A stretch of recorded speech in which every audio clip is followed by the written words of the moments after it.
दोस्तों हमारे समाज में ऐसी-ऐसी घटनाएँ घट जाती हैं कि जिसको सुनकर इंसान का कलेजा दहल जाए। दोस्तों एक विधवा औरत थी यानी उसका पति मर चुका था और उस औरत को कोई बेटा नहीं था, सिर्फ़ उसके 7 बेटियाँ थीं और जब सातों बेटियाँ बड़ी हुईं तो एक से बढ़कर एक भला की खूबसूरत थीं। लेकिन उन सातों बेटियों पर किसी हैवान की गंदी नज़र पड़ चुकी थी और उनमें से बड़ी वाली 4 बेटियों को उसने प्रेग्नेंट कर दिया था। और दोस्तों हैरत की बात तो ये है कि उन चारों लड़कियों को भी नहीं पता चला कि उनके साथ ये गलत काम किसने किया और वह कैसे प्रेग्नेंट हो गई। तो है ना हैरत की बात। और दोस्तों जब मैं खुलासा करूँगा कि उन लड़कियों को प्रेग्नेंट करने वाला कौन था तो आपके पैरों तले ज़मीन खिसक जाएगी। दोस्तों आज की कहानी जितनी भी कहानी मैंने सुनाई है उनमें से सबसे अच्छी और सबसे फ़ेवरेट कहानी है ये वाली कहानी मुझे सबसे ज़्यादा अच्छी लगी। आज की कहानी दोस्तों बहुत ही ज़्यादा खूबसूरत है और बहुत ही ज़्यादा अच्छी है। तो दोस्तों वीडियो में आगे बढ़ने से पहले बस वही एक छोटी-सी रिक्वेस्ट है कि वीडियो को लाइक करें और चैनल को सब्सक्राइब कर बेल आइकन को ज़रूर प्रेस करें ताकि हमारा हौसला बढ़ता रहे और आप लोगों को अच्छी से अच्छी कहानियों को रूबरू कराता रहूँ। तो दोस्तों ज़्यादा देर ना करते हुए कहानी को शुरू करते हैं। दोस्तों एक राजा का दरबार लगा हुआ था। राजा अपने दरबार में सभी फरियादियों की फरियाद को बड़े गौर से सुन रहा था और फिर जब कोई फरियादी अपनी फरियाद सुनाता है फिर राजा अपने वजीर को इशारा करता है कि इसका समाधान कर दो। तो इसी तरह से होते-होते जब नंबर आता है एक बूढ़ी औरत का कि उस बूढ़ी औरत की तरफ नज़र उठाता है और कहता है कि अम्मा तुम्हारी क्या परेशानी है? क्या समस्या लेकर तुम मेरे दरबार में आई हो? अपनी समस्या आप मुझे बयान करो। अगर हमसे जो भी हो सकेगा हम तुम्हारी समस्या का समाधान करने की कोशिश करेंगे। फिर वह बूढ़ी औरत चारों तरफ देखती है, इधर-उधर नज़र दौड़ाकर फिर खामोश हो जाती है। वज़ीर फिर गर्जदार आवाज़ में कहता है कि अम्मा तुम राजा के दरबार में जिस कारणवश आई हो, अपने उस कारण का बयान करो, ताकि हम तुम्हारी समस्या का समाधान कर सकें। लेकिन वह बूढ़ी औरत फिर भी खामोश खड़ी रहती है। उसके बाद तीसरी बार जब राजा फिर से खुद कहता है कि अम्मा, हमें बताइए कि हम तुम्हारे लिए क्या कर सकते हैं? तब वह बूढ़ी औरत नज़र उठाती है और उस राजा को नीचे से ऊपर तक देखती है और कहती है कि राजा साहब मैं यहाँ अपनी समस्या जो लेकर आई हूँ उस समस्या को, उस कारण को सबके सामने मैं नहीं बयान कर सकती, क्योंकि मैं एक विधवा औरत हूँ, मेरा पति नहीं है और मेरा कोई बेटा भी नहीं है। मेरे पास सिर्फ़ 7 बेटियाँ हैं और अगर मैं भरे दरबार में अपनी वह समस्या को बता दूँगी तो कल मुझे खतरा है कि कहीं मेरी बेटियों को कोई नुकसान न हो जाए। वो लोग कहीं रात को मेरे घर पे न चले आएँ और मैं अपनी समस्या आपसे अकेले में बताना चाहती हूँ। तो दोस्तों राजा बड़ा हैरान हो जाता है, कहता है कि आखिर ऐसी क्या बात है, ऐसी क्या समस्या है? जितने भी लोग यहाँ आ रहे हैं अपनी बड़ी से बड़ी प्रॉब्लम को सबके सामने बयान करते हैं। राजा कहता है कि ये सब मेरे भरोसे के आदमी हैं, ये सारी मेरी प्रजा है, यहाँ किसी से किसी को भी कोई खतरा नहीं है। आप बेझिझक होकर अपनी बात कह सकती हैं। वो बूढ़ी औरत खामोश हो जाती है और कहती है कि नहीं, मैं यहाँ नहीं कहूँगी, मैं आपसे अकेले में ही अपनी बात कहना चाहूँगी।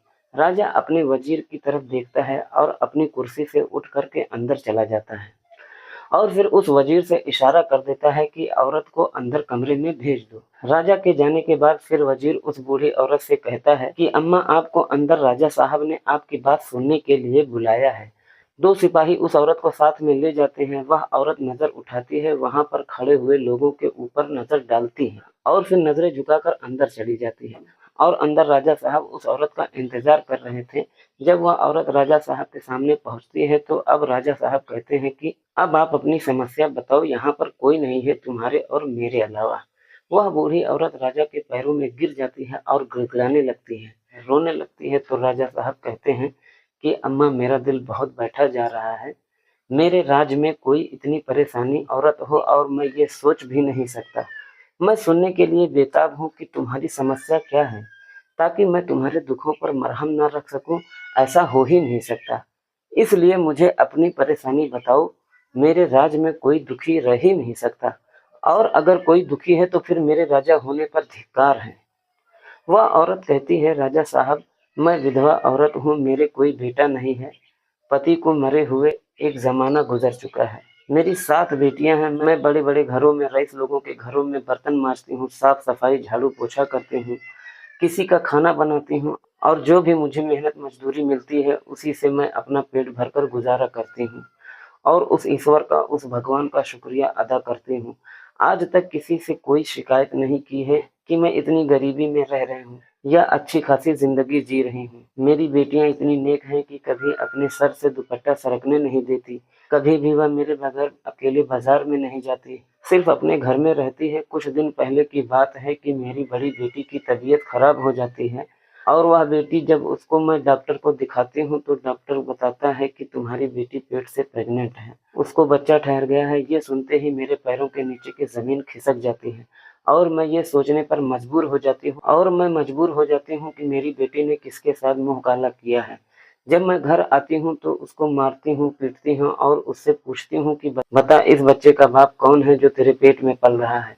मेरी बेटी रोने लगती है और मेरे आगे हाथ जोड़ने लगती है और कहती है कि माँ मुझे नहीं पता कि ये बच्चा मेरे पेट में कैसे आया, कि ये किसका बच्चा है। मैंने कभी भी किसी के साथ गलत काम नहीं किया है, कभी किसी से आंख नहीं लड़ाई, आज तक मैं कभी बाहर गली के नुक्कड़ तक नहीं गई, लेकिन मैं हैरान हूँ कि यह बच्चा मेरे पेट में कैसे आया।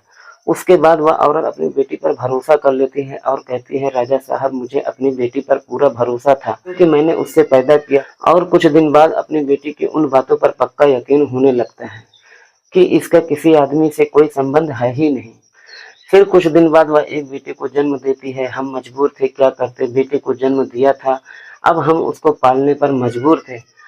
अब हम उसको पालने लगते हैं। फिर कुछ दिन गुजरने पर मेरी दूसरी बेटी की हालत खराब होती है। जब मैं उसको डॉक्टर को दिखाती हूँ तो वह भी प्रेग्नेंट थी। यह सुन करके अब तो मुझे दूसरा झटका लगा और फिर समझ में नहीं आ रहा था कि मेरी बेटियों के साथ ये कौन कर रहा है। कभी कोई घर में नहीं दिखाई दिया, कभी मेरी बेटी किसी के पास नहीं गई, कभी कोई हमारे घर में ऐसा लड़का भी नहीं आता था। मैं क्या कर मैंने इन सब बातों को भगवान के ऊपर छोड़ दिया कि भगवान मुझे इस राज का पता लगा दे कि मेरी इन बेटियों के साथ ये गंदा और घिनौना काम कौन कर रहा है। उसके बाद कुछ दिन गुजरते हैं, मेरी उस बेटी के यहाँ भी बच्चा पैदा होता है। फिर तीसरी बेटी को किसी ने प्रेग्नेंट कर दिया और इसी तरह से तीसरी बेटी भी। राजा साहब मैं तो लुट गई, मैं तो बर्बाद हो गई। अब मेरी 14 साल की जो चौथी बेटी है उसको भी किसी ने प्रेग्नेंट कर दिया है, वो अभी पेट से है। यह सारी बातें राजा साहब सुन रहे थे और उसके चेहरे पर एक गुस्सा आ रहा था। राजा साहब ऊपर से नीचे तक पसीने से सराबोर हो जाते हैं और उसकी आंखों में चिंगारियां फूट रही थी। यह सारी बातें बताने के बाद औरत खामोश हो जाती है और उस राजा के पैर पकड़ लेती है, कहती है कि जहां पनाह राजा साहब, आप मेरी बेटियों के उस मुजरिम को छोड़ना मत। लेकिन मैं हैरान हूं कि कभी मैंने उसको अपने घर पर नहीं देखा, पता नहीं किस टाइम आता है और वह मेरी बेटियों के साथ ये गंदा और घिनौना काम करके चला जाता है। राजा साहब उसको फांसी ही देना, उसको सलाखों के पीछे डाल देना। राजा कहता है कि अम्मा ये सब कुछ हो गया और तुम आ जा रही हो जब तुम्हारी चौथी बेटी के साथ उस आदमी ने ये घिनौना काम कर दिया।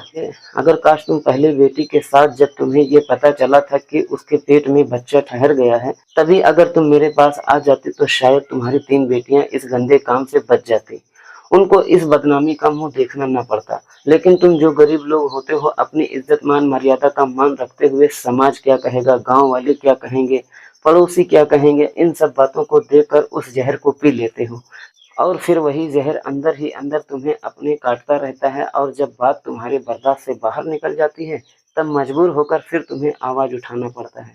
और बिल्कुल वैसा ही तुमने किया है पहले ही, जब तुम 4 बेटियों को अपने बर्बाद कर चुकी थी और आज तुम मेरे पास आई हो। इससे पहले आ जाती तो उन लड़कियों की इज्जत बची रहती।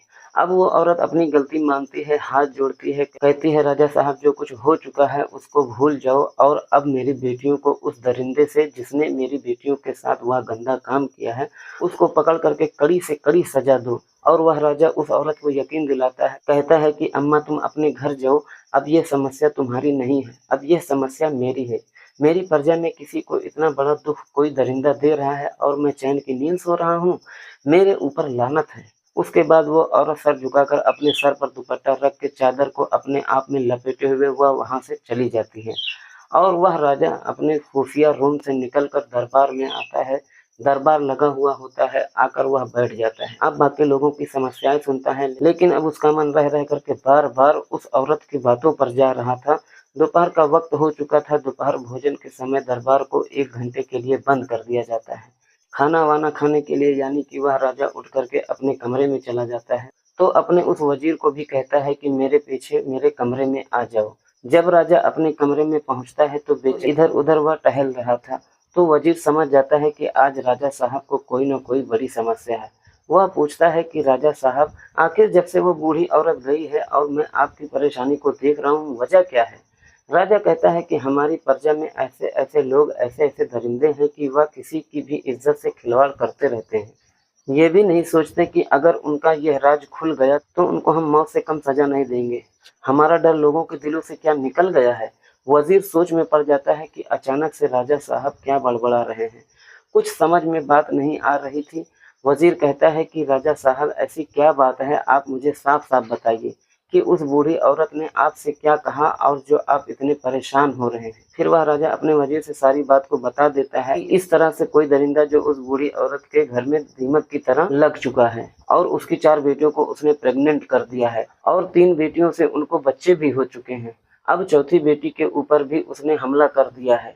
बाकी 3 बची हुई बेटियों की भी इज्जत खतरे में है। मैं परेशान हूँ, क्या करूँ? कैसे उसको पकड़ूँ? वह किस वक्त आता है, क्या करता है, जो उन लड़कियों को भी नहीं पता चलता और उनके साथ वह गंदा काम करके चला भी जाता है। वजीर और वह राजा दोनों कशमकश में पड़ जाते हैं। दोनों टहल रहे थे, कुछ सोच रहे थे कि अचानक से वजीर राजा से कहता है कि राजा साहब, मेरे मन में एक प्लान आया है, अगर आप कहें तो मैं बयान करूं। राजा कहता है कि जल्दी से वह प्लान बताओ कि क्या प्लान है। मैं किसी भी हालत में उसको पकड़ना चाहता हूँ। फिर उसके कान में कुछ कहता है और दोस्तों दोनों के बीच में फिर बात सेट हो जाती है। जब शाम का वक्त होता है तो वजीर एक बकरी लेकर उसके घर में यानी कि जहाँ पर वह औरत रहती थी वहाँ पहुँचता है और दरवाजा खटखटाता है। अंदर से औरत निकलती है और कहती है कि वजीर साहब, रात के लगभग 10 बजने का टाइम है, आप इतनी रात में यहाँ क्या करने आए हो? वजीर कहता है कि अम्मा, आपने जो समस्या राजा साहब को बताई थी, उस समस्या को सुन करके राजा साहब बड़े परेशान हैं और उस दरिंदे को किसी भी हालत में पकड़ना चाहते हैं। वह कहती है कि आपके हाथ में ये बकरी किस लिए है? इस बकरी का क्या करोगे? वह कहता है कि आप मुझे एक बार कम से कम अंदर आने की इजाज़त तो दें, मैं अंदर आकर के आपको सब कुछ बता दूंगा। जब वह अंदर पहुंचता है उसके बाद में कहता है कि आज हम उस भेड़िए को पकड़ने के लिए बकरी का चारा बनाएंगे, तुम बस खामोश रहना, किसी से कुछ भी मत कहना और जो भी हम कर रहे हैं उसको देखते रहना और आराम से सो जाना। फिर जो भी होगा वह देखा जाएगा। अगर हमारा यह प्लान कामयाब हो गया तो वो दरिंदा, वो भेड़िया पकड़ा जाएगा। फिर वजीर उस घर की छत पर जाता है और जाकर उस बकरी को एक खूंटे से छत पर बांध देता है और वापस नीचे आकर इधर उधर देखता है और फिर चुपके से उस घर से निकल जाता है और उस बूढ़ी औरत से, उन लड़कियों से कहता है कि बेटा आराम से सो जाना और जो कुछ भी अपने मन में किसी तरह का वहम ख्याल मत रखना। उस वजीर के जाने के बाद उसके घर के आसपास 2 सिपाहियों का पहरा लगा दिया जाता है और औरत को, उन लड़कियों को पूरी तरह से समझा दिया जाता है कि तुम्हारे घर में किसी तरह की कोई भी आवाज़ या कुछ भी ऐसा नहीं होना चाहिए। बहरहाल जब वजीर राजा के पास पहुंचता है तो राजा बेचैनी के आलम में अपने घरों के बाहर लॉबी में टहल रहा था। वजीर को देखते ही कहता है कि तुमने वो बकरी को सही सलामत वहां पर पहुंचा दिया? वजीर कहता है कि राजा साहब, प्लान के मुताबिक काम हमारा उसी तरह से चल रहा है। अगर हमारा प्लान ठीक ठाक चलता रहा तो बहुत जल्द ही वह दरिंदा हमारी गिरफ्त में होगा और उसको हम गिरफ्तार कर लेंगे। उसके बाद में वजीर वहीं बैठ जाता है। वह राजा से भी कहता है कि राजा साहब, आप भी बैठ जाइए, आराम कर लीजिए। लेकिन वह राजा कहता है कि मेरे आराम करने की बात कह रहे हो, मुझे आराम तब मिलेगा जब वह दरिंदा गिरफ्तार होकर मेरे कदमों में होगा। तब तक मैं आराम नहीं कर सकता, जब तक मैं उस बूढ़ी औरत को इंसाफ न दिला दूं। मेरे सोने का कोई मतलब नहीं बनता कि मैं आराम से सो जाऊं और उन बच्चियों की, वह उस बूढ़ी औरत की बच्चियां नहीं बल्कि मेरी बच्चियां हैं, और मेरी बच्चियों की इज्जत लुटती रहे और मैं आराम से सो जाऊं, तो ऐसा हो ही नहीं सकता। बहरहाल लगभग जब रात आधा पहर आता है तो एक साया, एक शख्स आदमी उस बूढ़ी औरत के छत पर आता है और छत से फिर जीने की तरफ जाने लगता है और वह बकरी उस आदमी को देखकर चिल्लाने लगती है। रात का सन्नाटा था, लगभग आधी रात हो चुकी थी। उस रात के सन्नाटे में उस बकरी की आवाज़ चारों तरफ गूंजने लगती है। कुछ सिपाही पहरे पर लगा दिए गए थे सिर्फ इसलिए ताकि जब बकरी की आवाज़ आए तो फिर वह उस घर पर अच्छी तरह से नज़र रख सके कि ज़रूर इस घर में कोई न कोई आया है। मकसद यही था उस बकरी का छत पर बांधने की। अगर कोई घर में आता है तो वह बकरी बोलेगी, उसकी आवाज़ को सुनकर सिपाही लोग चौकन्ने हो जाएंगे और फिर उस आने वाले व्यक्ति को गिरफ्तार कर लेंगे। प्लान के मुताबिक बिल्कुल वैसा ही चल रहा था जैसे राजा और वजीर चाह रहे थे। जब वह आदमी जीने से होते हुए नीचे कमरे में आता है, उधर ऊपर बकरी बोल रही थी तो अब सारे घर वाले जग जाते हैं। उनको महसूस हो चुका था कि बकरी के बोलने से ज़रूर घर में कोई आया है। उधर वह पुलिस वाले जो बाहर तैनात थे, वह भी अब घर के अंदर एकदम से आ जाते हैं। वो जो आदमी जीने से आया था, वह सबको जागता हुआ देखता है तो वापस पीछे की तरफ भागने लगता है, लेकिन उसके भागने से पहले जो राजा के सिपाही थे उसको पकड़ लेते हैं।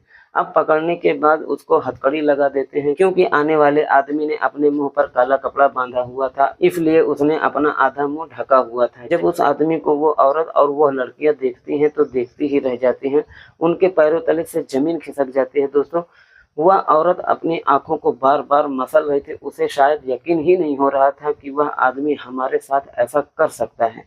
उसके बाद वह सिपाही उस आदमी को पकड़कर वापस राजा के दरबार में ले आते हैं और उस बूढ़ी औरत से कहते हैं कि अम्मा, तुम्हारा मुजरिम जो है वह पकड़ा गया है। अब तुम आराम से पैर फैला करके अपने घर में सो जाओ और दरवाजा बंद कर लो। इसका फैसला सुबह राजा के दरबार में होगा। सुबह के वक्त बेटियों को लेकर तुम राजा के दरबार में आ जाना। और जैसे ही सुबह होती है, दरबार लग चुका था। दरबार लगने के बाद राजा के सामने वह मुजरिम घुटनों के बल गिरा हुआ था। उसके हाथों में हथकड़ियां लगी हुई थी और उसके चेहरे को काले नकाब से ढक दिया गया था। राजा उन औरतों को बुलाता है। उसकी सातों बेटियां आती हैं, वह बूढ़ी औरत भी आती है और दरबार में जितने भी बाकी आदमी थे सबको बाहर भेज दिया जाता है। सिर्फ वजीर और वह राजा, उसके 2 सिपाही जिन्होंने उसे गिरफ्तार किया था, और बाकी 7 लड़कियां और एक बूढ़ी औरत ही वहां दरबार में बचे हुए थे। बाकी सबको बाहर निकाल दिया जाता है। जब वह आदमी राजा के सामने घुटने के बल पड़ा हुआ था तो छटपटा रहा था। वह आजाद होने की कोशिश कर रहा था, लेकिन उसके हाथों में हथकड़ियां थी। राजा उस आदमी से कहता है कि क्यों भाई, तो बता दो, क्या तुझे मेरा इतना भी डर नहीं रहा? जब तू पकड़ा जाएगा, जब ये तेरी चोरी खुलेगी, वह मौत से कम नहीं होगी। वह आदमी कुछ नहीं बोलता है। उसके मुंह पर, उसके चेहरे पर काला नकाब पड़ा हुआ था। फिर राजा उन सिपाहियों से कहता है कि इसके चेहरे से ये नकाब हटा दिया जाए, ताकि हम भी तो देखें इतनी हिम्मत हमारी प्रजा में किस आदमी में हो गई है, जिसने इस बेवा औरत की 4 बेटियों को प्रेग्नेंट कर दिया है।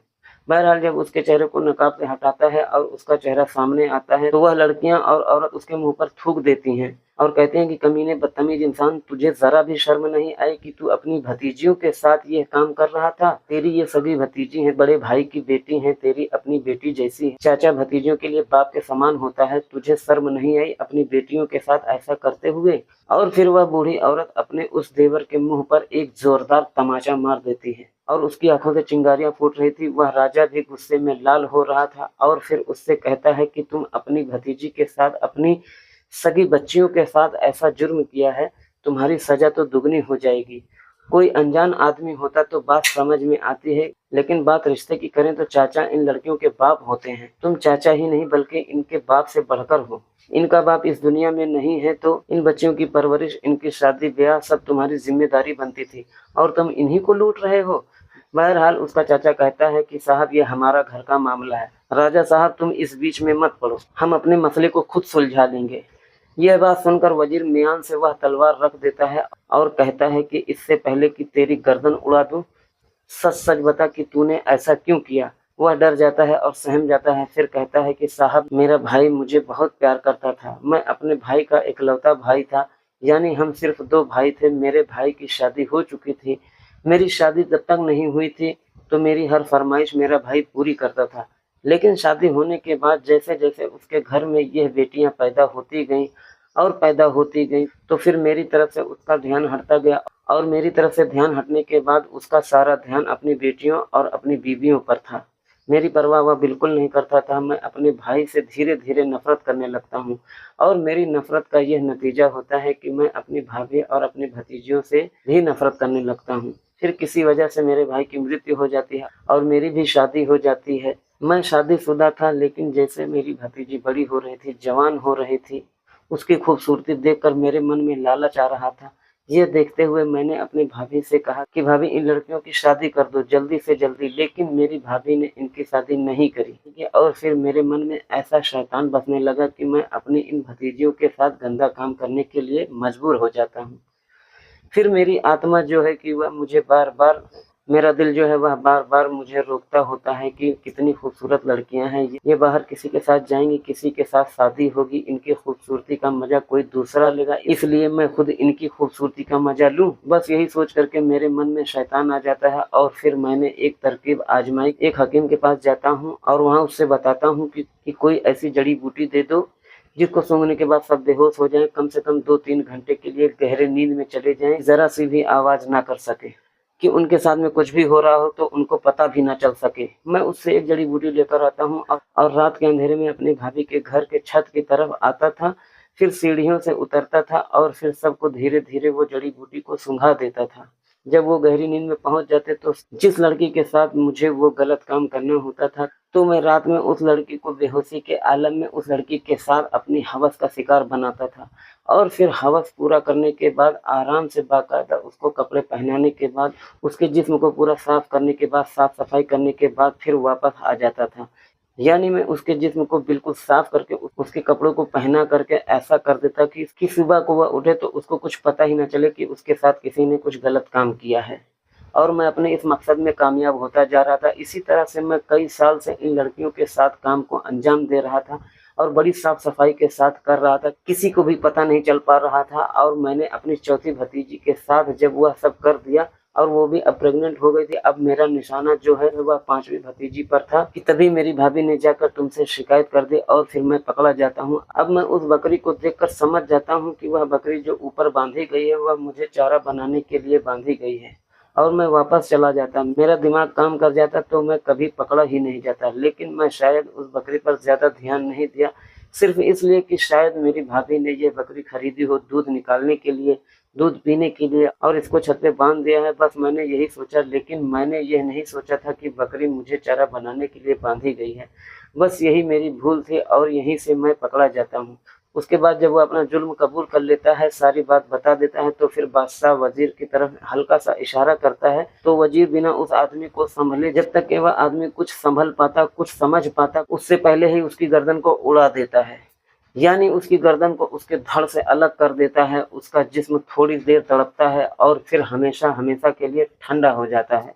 और फिर राजा उस बूढ़ी औरत की तरफ हाथ जोड़कर कहता है कि अम्मा, मेरे इस राज्य में तुम्हारे साथ इतना बड़ा जुल्म हो रहा था, तुम्हारी 4 बेटियां इतनी हैवानियत के शिकार हो चुकी थी, मैं अपने आप को कभी भी माफ नहीं कर सकता हूँ। अगर काश तुम मुझसे पहले बता देते तो शायद तुम्हारी इस समस्या का समाधान पहले ही कर देता, इन बेटियों को इतना दर्द न झेलना पड़ता। लेकिन अब मेरा ये दायित्व है कि मेरी जिम्मेदारी है कि इन चारों बेटियों को वह सुख दूं जिसकी ये हकदार है। फिर वह राजा अपनी प्रजा के, अपने सिपाहियों के उन चारों लड़कियों की शादी करा देता है और उन चारों को माल दौलत देकर उनका घर बसा देता है। वह बूढ़ी औरत हाथ जोड़कर उसका बहुत शुक्रिया अदा करती है और वह राजा कहता है कि अम्मा, जब तुम्हारी ये 3 बेटियां शादी के लायक होंगी तो मुझे ज़रूर बताना, इनके लिए मैं अच्छा सा वर तलाश करके, अच्छा रिश्ता तलाश करके इनका भी घर बसा दूंगा। तो दोस्तों, ये थी इंसाफ पसंद राजा की कहानी और ऐसे दरिंदे बाप यानी चाचा की कहानी। दोस्तों, चाचा भी बाप के समान ही होता है, जिसने अपनी 4 खूबसूरत भतीजियों के साथ गलत काम किया, उन्हें प्रेग्नेंट कर दिया और वह बेचारी बच्चियां, चारों लड़कियां नाजायज औलाद को जन्म देने पर मजबूर हो गई। तो दोस्तों, कैसी लगी ये कहानी आपको? अगर जरा सा भी अच्छी लगी हो तो वीडियो को लाइक करें, चैनल को सब्सक्राइब कर बेल आइकन को जरूर प्रेस करें। मिलते हैं किसी और वीडियो में किसी नई कहानी के साथ। जब तक के लिए आप अपने और अपने परिवार का ख्याल रखें। जय हिंद।